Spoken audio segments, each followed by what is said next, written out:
Ladies and gentlemen, good evening, and welcome once again to Midnight. Standard disclaimer applies. These are my own thoughts, my own ideas, and have nothing to do with whoever is bringing them to you. Tonight I wish to address the train wreck cluster of fornication known as the Patient Protection and Affordable Care Act, known more accurately as Obamacare. There are some questions that must be asked, and I'm not hearing anyone ask them. First, for some background. The healthcare.gov website opened up on the 1st of October to the general frustration of the populace. It was slow, difficult to navigate, frequently kicked you off, and would often quit right in the middle of whatever you were doing. After 2.9 million people had visited the site the first day, a grand total of 6 had actually been able to sign up.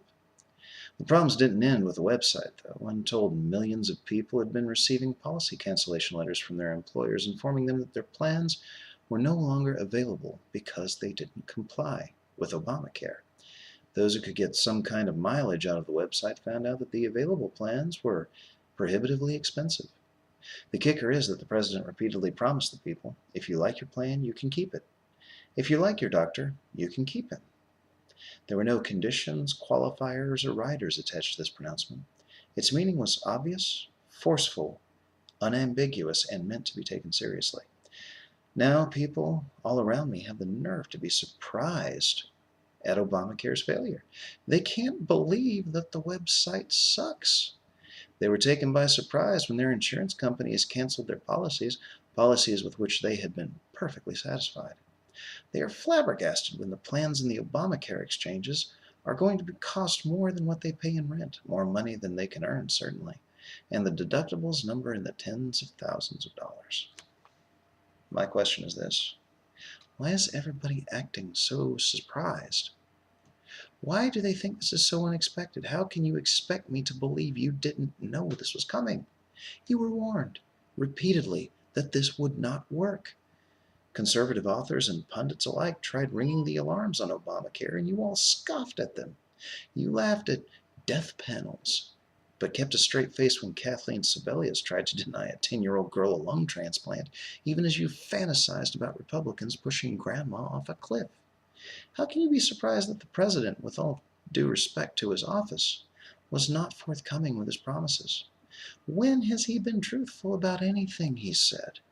This man who lied about closing Guantanamo Bay, lied about Fast and Furious, lied to pass Obamacare, lied about Benghazi, is suddenly supposed to tell the truth about a bill he lied to get passed?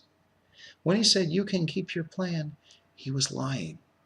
When he said you can keep your doctor, he lied because, again, and with all due respect, this man is a liar. Kurt Eichenwald at Vanity Fair wrote about his opinion that Republicans fought Obamacare because they were afraid it would work. The essential stupidity of this statement is self-evident for anyone who hasn't sold their brains on eBay for a nickel. In this clown's mind, Republicans fought against it. They fought against Obamacare. They campaigned against it. They voted 40 times in the House to defund or repeal it because they thought it would work? No, you idiot, no! They fought because they knew it wouldn't. They knew it would make healthcare more expensive, harder to get, ruin existing insurance plans that were working just fine, ration out healthcare just the way you stooges and morons said it wouldn't. Conservatives fought this legislation because they knew it was a toxic, watery, semi-solid, putrid-smelling excrescence from the tapeworm-ridden bowels of Beelzebub himself.